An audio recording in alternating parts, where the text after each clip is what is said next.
Good morning students.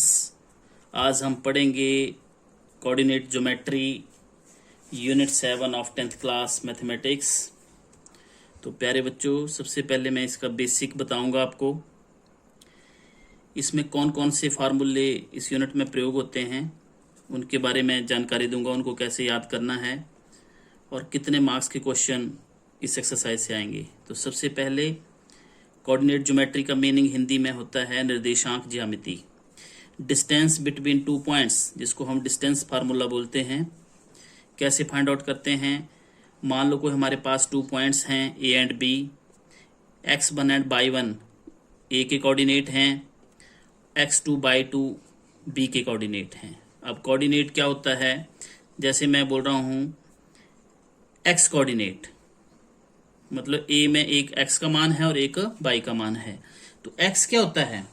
Distance of point from the y axis is called x coordinate, और distance of point from x axis is called y coordinate. x का जो coordinate है उसको हम abscissa बोलते हैं और y का जो कोऑर्डिनेट है उसको हम ऑर्डिनेट बोलते हैं। तो आपके पास 2 पॉइंट्स दिए हों ए एंड बी, उनके बीच की अगर आपने डिस्टेंस निकालनी है तो उसका फार्मूला है AV is equal to x2 minus x1 whole square plus y2 minus y1 whole square whole under root. तो ये आपने फार्मूला याद करना है। रिक्वायर्ड डिस्टेंस AB को आप PQ भी लिख सकते हैं, RS भी लिख सकते हैं, या आप अपनी इच्छा से लिख सकते हैं। मैंने A और B लिए हैं 2 पॉइंट, तो उसके अनुसार मैंने डिस्टेंस फार्मूला लगाया है। फार्मूला सेम रहेगा, केवल अगर PQ लेते हैं तो यहाँ पर PQ लिखा जाएगा। ठीक है। अभी जैसे हम एग्जांपल ले रहे हैं, जैसे ये पॉइंट्स लिए हमने ये ले लिया हमने एग्जांपल। A मैंने इसको लिख लिया 2 3 और B मैंने इसको लिया 4 1।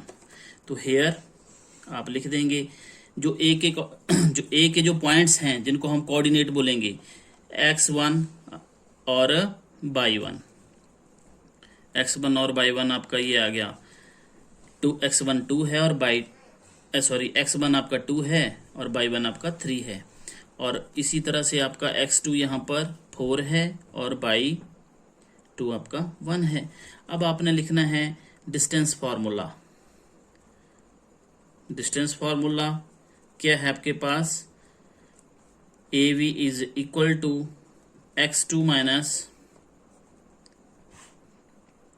x1 आप लिखेंगे ऐसे, plus y2 minus y1 whole square whole under root.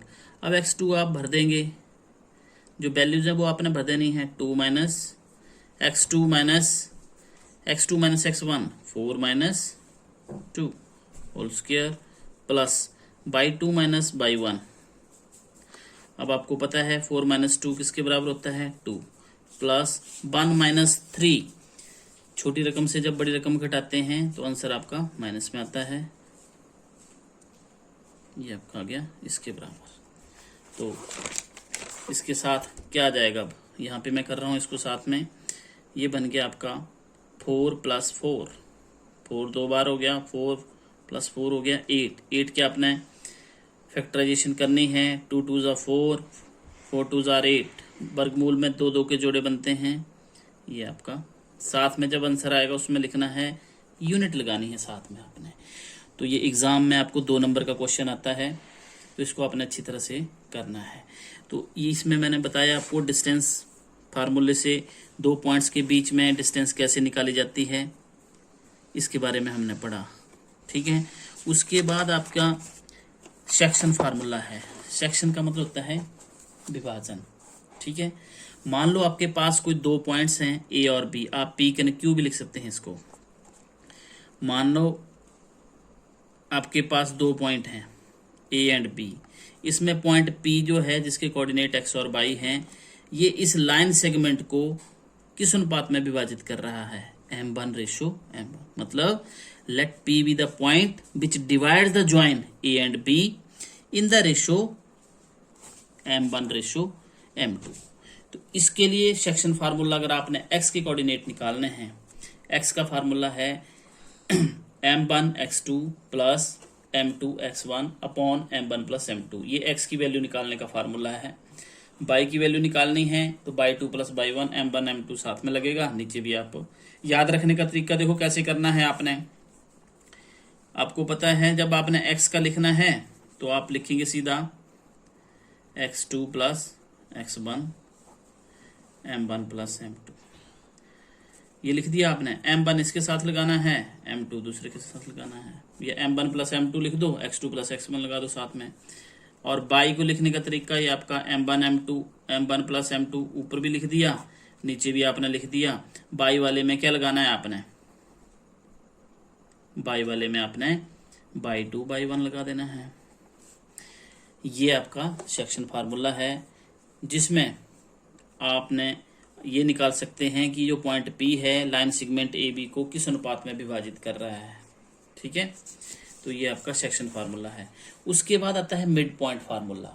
Mid point formula का मतलब क्या है, बीच का बिंदु निकालना है। अगर आपने मान लो दो पॉइंट्स हैं आपके पास A एंड B, उनके बीच का जो पॉइंट्स है जिसको हम O से दर्शाते हैं x y, उसको अगर निकालना है हमने तो A के आपको पता कोऑर्डिनेट क्या होते हैं x1 by 1 और B के आपने x2 by 2 लेने हैं।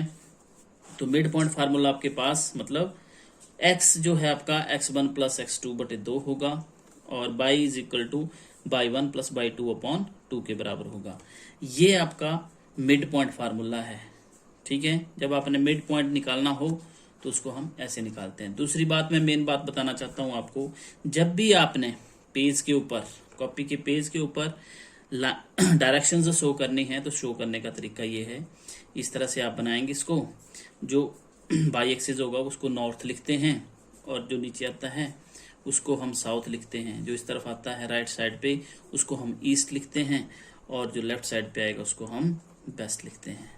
ठीक है, तो ये आपको बिल्कुल जानकारी होनी चाहिए। आपको ये पता होना चाहिए कि हमने पेज के ऊपर जब डायरेक्शन बतानी है तो हम उसको कैसे बताएंगे। तो ये डायरेक्शन बताने का तरीका है। उसके बाद इस यूनिट में आपको कोलिनियर पॉइंट्स भी आते हैं कि कैसे आपने कोलिनियर फाइंड आउट करने हैं। 3 पॉइंट्स आर कोलिनियर। कोलिनियर का मतलब होता है संरेखी, मतलब lie in the same straight line. ठीक है ना, जो ऐसे पॉइंट जो एक स्ट्रेट लाइन के ऊपर, सेम स्ट्रेट लाइन के ऊपर लाई करते हैं। ठीक है ना, इसमें जब भी आपने कोलिनियर पॉइंट्स फाइंड आउट करने हैं तो A, B एंड C आपको अलग अलग पॉइंट दिए होंगे। जैसे मान लो 2 3 A के कोऑर्डिनेट होंगे 2 3, B के होंगे 5 6, C के होंगे 3 5।